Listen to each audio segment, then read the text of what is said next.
At this place in history, we're in Williston. I'm with Executive Director of the Vermont Historical Society, Steve Perkins. And Steve, you told me we're talking about an eccentric clockmaker today. I'm getting some serious Beauty and the Beast vibes here, maybe like Belle's father. You certainly are. We're going to talk about a guy named Russell Munson, who was a farmer here in Williston.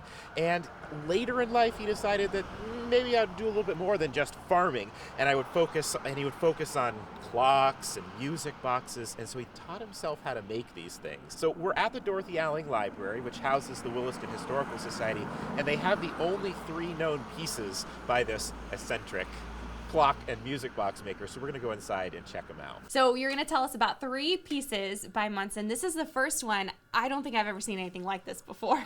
No, it's a very unique timepiece, and I'm doing some reading and chatting with folks about this clock, but it's a universal time indicator, and it's meant to show the time for a number of cities in the northern hemisphere. Here's the clock face right here, and it's got only one hand that sticks out. That's a minute hand that sweeps around, but there's no hour hand. So instead, the face of the clock, which is supposed to be a view of the world from the North Pole looking straight down, turns. And so if you create an imaginary hour hand with your eye, you can see that in Peking, the clock is not running right now, but in Peking, the time is going to be 11:17.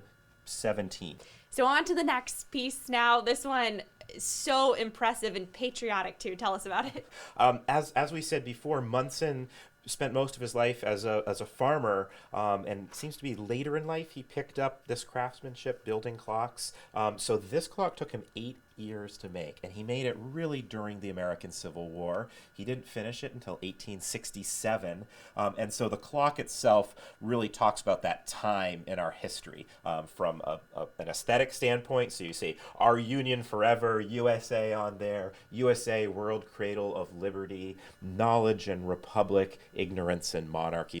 As far as we can tell, he made every single piece on this clock, from the casework to the etching of the glass to the clock itself. And it also has a music box in it, and which plays 12 tunes. So one for each day, and then a selection of tunes for Sunday.